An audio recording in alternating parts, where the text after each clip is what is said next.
Good morning, students. In last video we have completed ideal gas equation and combined gas equation and significance of ideal gas equations in terms of density. Now today we are going to do more two laws: Dalton's law of partial pressures and Graham's law of diffusion. So first, Dalton's law of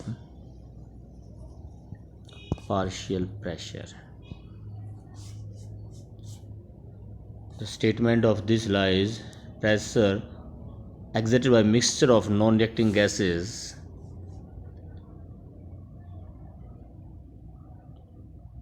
pressure exerted by a mixture of two or more non-reacting gases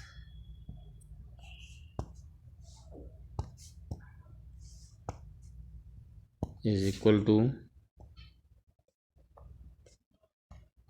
sum of their partial pressure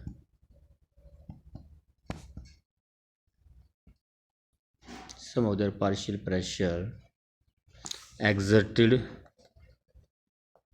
when present alone in the vessel, when each gas is present alone in the vessel. It's mean if a container contains two or more gases, let A, B and C gases are present in a container, then total pressure of the mixture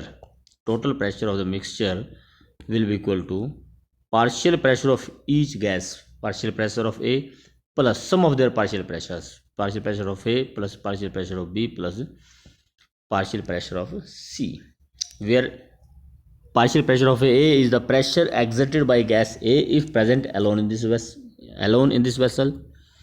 B is the pressure of the gas B if present alone in this vessel, and PC is the pressure of gas C when it is present alone in vessel. अगर इस vessel में सिर्फ और सिर्फ A अकेली present हो, उसमें जो गैस का प्रेशर होगा दैट इज PA. अगर इसी में सिर्फ B डाली जाए, only B, pressure of the gas will be PB, and if in the same vessel gas C is present, then pressure exerted by gas C is PC, and if all these three are mixed in together in the same vessel, then total pressure will be sum of their partial pressure, PA plus PB plus PC, that will be the total pressure of the gas. This is Dalton's law of partial pressure. The total pressure exerted by mixture of two or more non-reacting gases, ये इसमें condition है, gases should be non-reacting.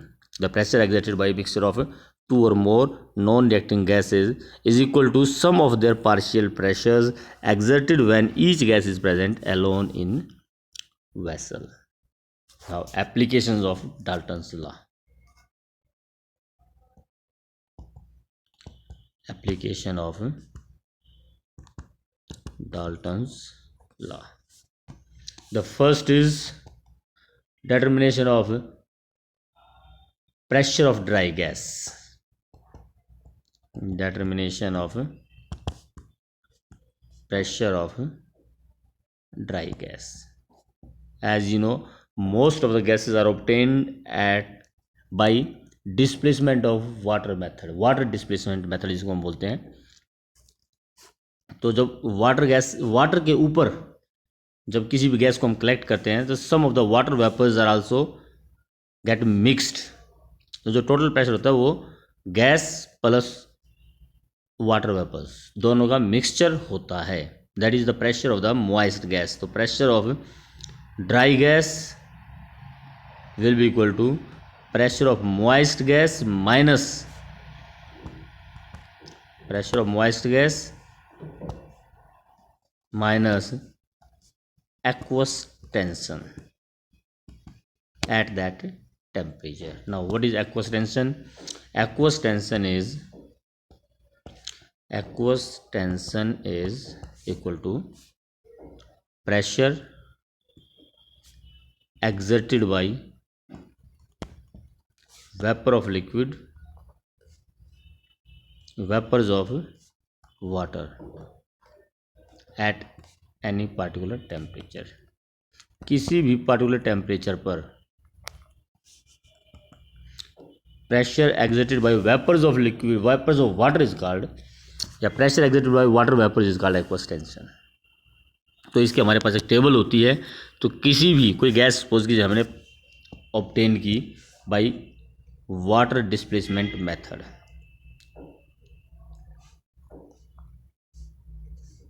The gas is prepared in a container है. यहाँ कोई gas prepare हो रही है, suppose कीजिए जिंक ओब्लिक HCl ही है, zinc oblique H2SO4. Hydrogen gas is produced in this and this hydrogen gas is collected over water here. Hydrogen gas जो है वो यहाँ पर कलेक्ट की जाती है. वाटर लेवल डाउन आता रहेगा और वाटर गैस ऊपर इकट्ठी होती रहेगी. तो यहाँ जो आपकी हाइड्रोजन गैस प्रोड्यूस होगी उसमें हाइड्रोजन के साथ साथ वाटर वेपर्स भी प्रेजेंट होती हैं. वाटर वेपर्स, तो जो प्रेशर होगा यहाँ पर वो आपका मॉइस्ट गैस का प्रेशर होगा. This is pressure exerted by moist hydrogen. तो यहाँ पर अगर हमें ड्राई हाइड्रोजन का प्रेशर कैलकुलेट करना है तो उसमें से हम एट दैट पार्टिकुलर टेम्परेचर, जिस भी टेम्परेचर पर ये हमारी सपोज कीजिए रूम टेम्परेचर है 298 केल्विन, तो 298 केल्विन पर जो भी एक्वस टेंशन हमारी उस टेबल में गिवन होती है वो माइनस कर दी जाती है and we get pressure of the dry gas, dry hydrogen. तो आपके न्यूमेरिकल्स में एक्वस टेंशन, अगर आपको मॉइस्ट गैस दी होगी तो एक्वस टेंशन न्यूमेरिकल में वैल्यू गिवन होती है. You will minus the aqueous tension and you will get pressure of dry gas. In the same way the second application is determination of partial pressures of gas, partial pressure of gas, determination of partial pressure of gases. How? Let us do. Let a mixture of gas, mixture of two gases A and B, where Pa is the partial pressure of A and Pb is the partial pressure of B. Now according to ideal gas equation, Pa is equal to Na RT upon V. ये आपका container है which contains gas A and B, where Na is the moles of here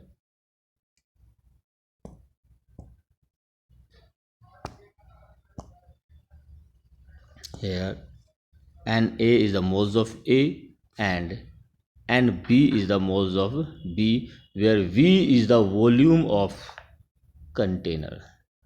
So P is equal to Na upon NaRT upon V, whereas Pb will be equal to NbRT upon V.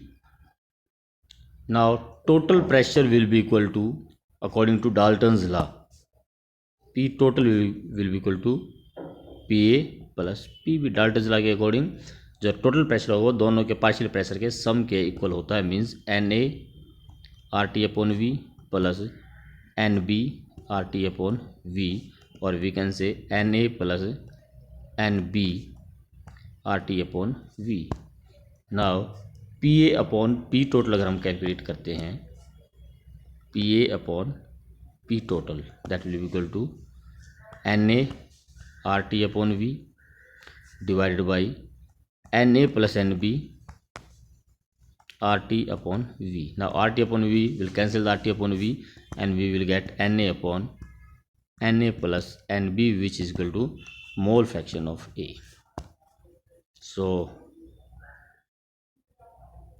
Pa is equal to Pa upon Pt is equal to mole fraction of A, or we can say PA is equal to mole fraction of A multiplied by total pressure.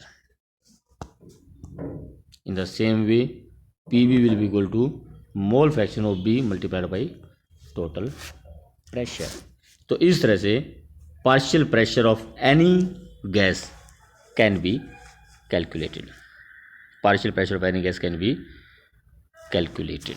तो इस तरह से हमारे Dalton's law of partial pressure, ये equation इसमें आपके partial pressure of any gas can be calculated. Now the question arises on this numericals based on Dalton's law. The important questions are numericals based on Dalton's law. Let us do one numerical. The question is pressure of 1 gram of ideal gas A at 27 degrees Celsius is found to be 2 bar.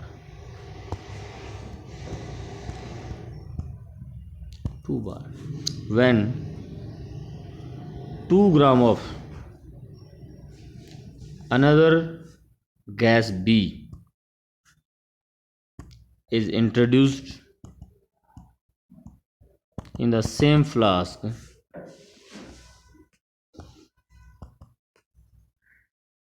at same temperature, the pressure becomes 3 bar. Pressure becomes 3 bar. Find the relationship between their molecular mass.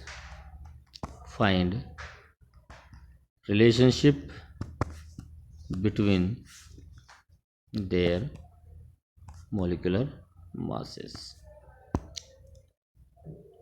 Question समझिए क्या है आपका. एक vessel है. Now that vessel contains 1 gram A and pressure is 1 bar. Now this 1 gram A is mixed with 2 gram B at same temperature. Volume is also same because container is same. Now pressure becomes 3 bar. Now this 3 bar pressure is a sum of pressure of A and pressure of B is equal to 3 bar. So we can conclude here pressure of A is 1 bar whereas pressure of B total sum is 3 bar. Means pressure of B gas is equal to 2 bar. 2 gram B pressure is 2 bar. Volume, let volume is V. Let the volume is V. Volume यहाँ पर भी आपका V है. 1 बार pressure है और 1 ग्राम A हमारे पास है. Let the molecular mass of A is Ma and molecular mass of B is Mb. Now moles of A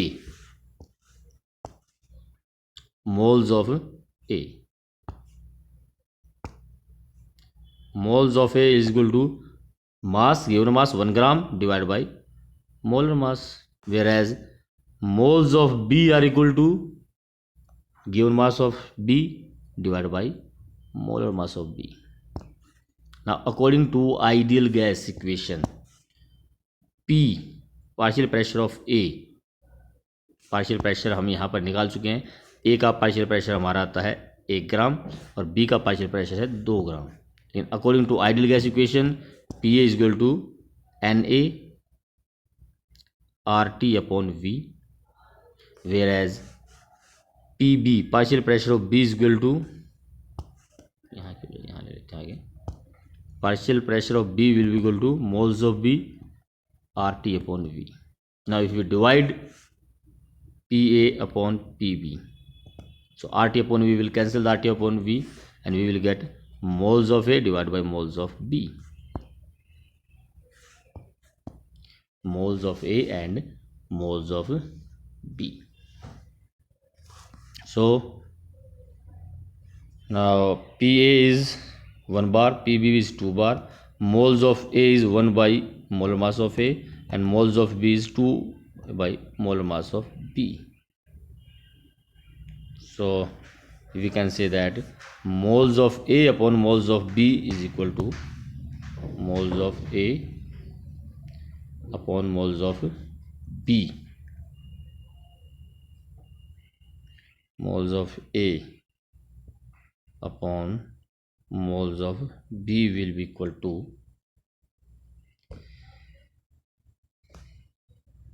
1 by, just a minute, just come to the question once again. Pressure of a 1 gram of ideal gas at 27 degree Celsius found to be 2 bar. ये थोड़ा सा हमारे यहाँ पर गलती हुई है. Pressure of 1 gram is 2 bar, sorry. तो इस तरह से जब हमारे यहाँ ए का प्रेशर 2 बार है तो आपका बी का प्रेशर 1 बार आएगा. So in this equation here pressure of A is 2 bar and pressure of B is 1 bar. So now question P upon PB MA upon MB will be equal to 1 by 2 into 2 means 1 by 4. So this is the relationship between molar mass of A and B is equal to 1 by 4. Your MA 4 into MA is equal to MB means MB है molar mass 4 times the molar mass of A. तो इस तरह से इस पर numericals, Dalton's law पर numericals, एक numerical और करते हैं इसमें जो प्योरली डाल्टन्स लॉ पर ही होगा आपका. चलिए जी,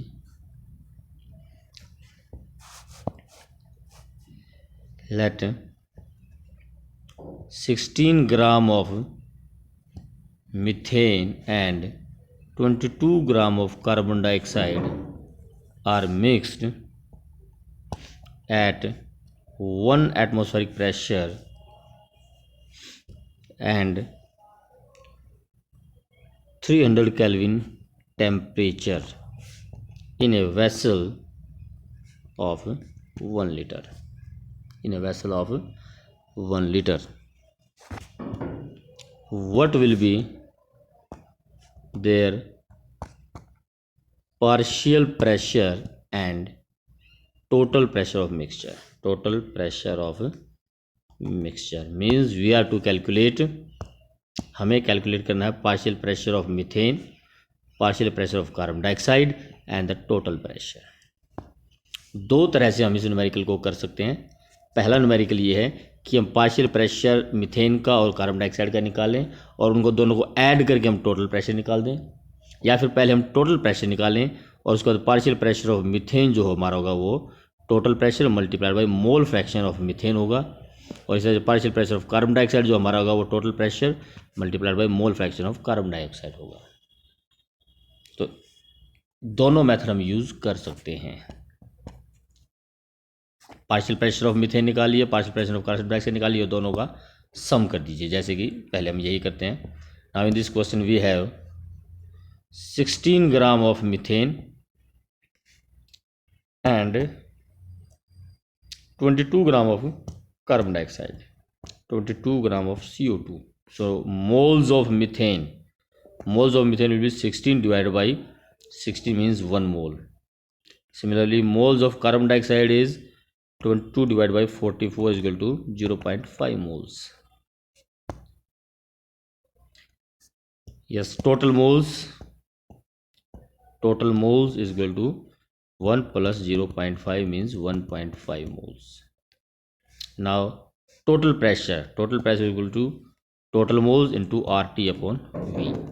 Total moles 1.5 or 0.08.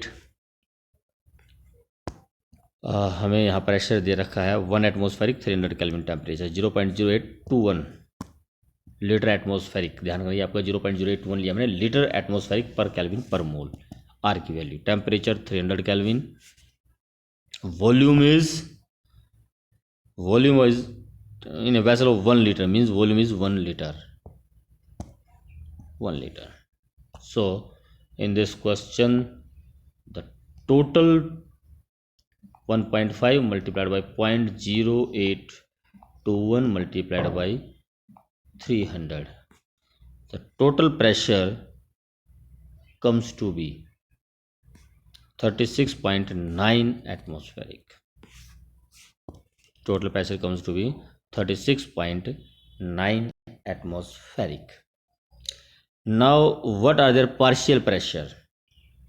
Partial pressures के लिए हमें आपको फार्मूला बताया था कि partial pressure of methane is equal to total pressure multiplied by mole fraction of methane. और mole fraction of methane is equal to moles of methane 1 divide by total moles 1.5, 0.67. And similarly mole fraction of carbon dioxide will be 1 minus 0.67 means 0.33. तो ये हमारे मोल fractions हो गए. तो partial pressure of methane will be total pressure 36.94 multiplied by 0.67, that comes to be multiplied by 0.67 24.75. And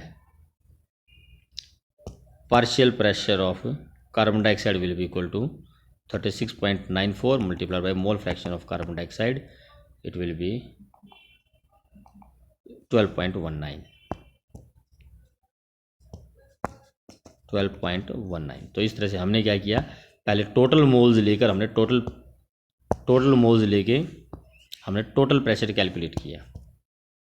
total moles, we take total moles, so we get the total pressure. Now partial pressures will be equal to total pressure जो कि हम calculate कर चुके हैं multiplied by mole fraction of methane 0.67, mole fraction of carbon dioxide 0.33. तो हमारा total pressure और partial pressure दोनों कैलकुलेट हो सकते हैं. या फिर इसमें अल्टरनेट हम एक और ले सकते हैं. अल्टरनेटिव हम पहले निकालेंगे पार्शियल प्रेशर ऑफ मीथेन.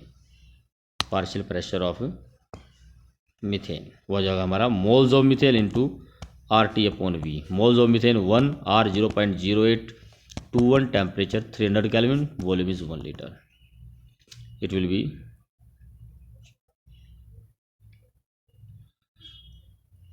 24.63. ये हमारा पार्शियल प्रेशर ऑफ मीथेन आ गया 24.63. और इसी तरह से partial pressure of carbon dioxide हो जाएगा हमारा 0.5 moles of carbon dioxide into 0.0821 into 300 divide by 1. It will be your 12.31. Now total pressure हो जाएगा अब P total is equal to partial pressure of methane plus partial pressure of carbon dioxide means 24.63 plus 12.31 and that is your 36.94 atmospheric. Litre atmospheric हमने लिया है तो ये unit भी हमारी एटमॉस्फेरिक में ही आएगी. तो इस तरह से हमारा टोटल प्रेशर और पार्शियल प्रेशर दोनों कैलकुलेट किए जा सकते हैं. Total pressure and their partial pressures. पहले पार्शियल प्रेशर्स निकाल लें आप. अब इस केस में मैंने क्या किया है, पहले पार्शियल प्रेशर्स निकाले दोनों के और उसके बाद दोनों को ऐड कर दिया, हमारा टोटल प्रेशर आ गया. दोनों को ऐड कर दिया. और इससे पहले वाले मेथड में मैंने क्या था कि पहले दोनों का टोटल प्रेशर निकाल के उनके total pressure multiply by mole fraction से मल्टीप्लाई कर दिया, पार्शियल प्रेशर्स आ जाते हैं. तो दोनों में से कोई भी मेथड आप यूज़ कर सकते हैं. This is our Dalton's law of. इसके बाद ग्राम्स लॉ ऑफ डिफ्यूजन है, उसकी सिर्फ स्टेटमेंट ही है, हम स्टेटमेंट कर लेते हैं उसके. Grams law of diffusion. Grams law of diffusion. Graham's law of diffusion says under identical condition of temperature and pressure, under similar condition of temperature and pressure, rate of diffusion or effusion of gas is inversely proportional to square root of its density or molar mass. इसका मतलब क्या है आपका, इसका मतलब है कि rate of diffusion of gas 1 is inversely proportional to density of gas 1 square root of its density, और rate of diffusion is inversely proportional to square root of its molar mass. Now you compare the rate of diffusion of two different gases. Rate of diffusion of gas A divided by rate of diffusion of gas B will be equal to molar mass of gas B upon molar mass of gas A, या फिर density of gas B upon density of gas A. Inversely proportional है, तो rate of A divide by rate of B is equal to molar mass of B upon molar mass of A. Now rate can be calculated as volume of gas diffuse divide by time taken. अब rate हम कैसे निकालते हैं, volume of gas diffused upon time taken, या फिर number of moles of gas diffused upon time taken, और it may B calculate distance travelled by gas, rate distance travelled by gas upon time taken, और it may be taken as decrease in pressure upon time taken. Decrease in pressure of gas upon time taken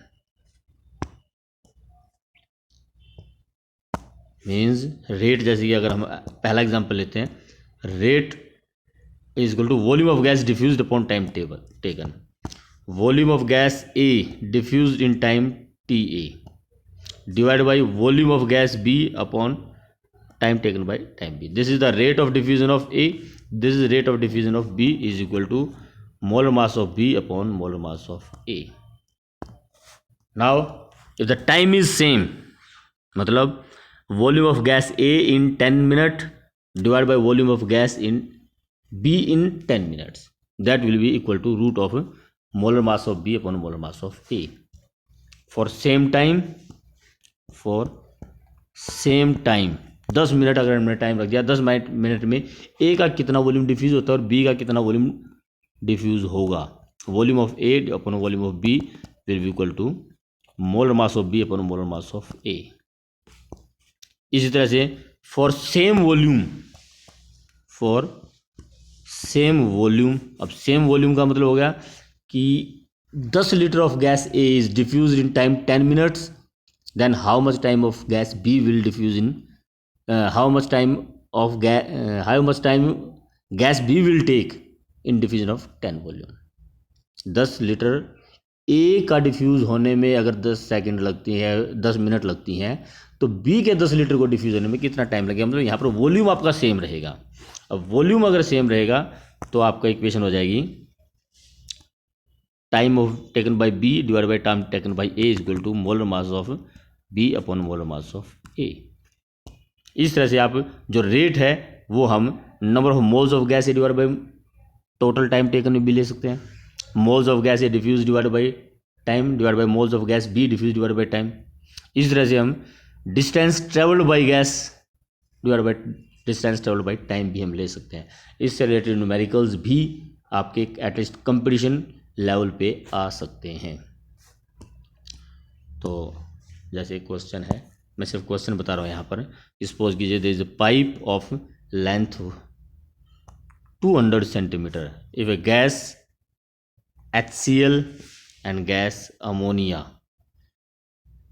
are a bulb of gas HCl and a bulb of gas ammonia are connected at the two ends of the pipe, when bulb is open, cork is open, how much, at what distance from the HCl side, यहाँ से कितने distance पर white fumes, जहाँ पर भी ये दोनों gases produce combine करेंगी, वहाँ पर ammonia plus HCl white fumes ammonium chloride produce होगी.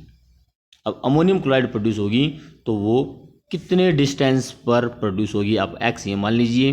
टी टाइम में अगर आपकी HCl इतने x kilometre x metre centimetre travel करते तो उतने टी टाइम में अमोनिया जो है 200 माइनस एक्स डिस्टेंस कवर करेगी।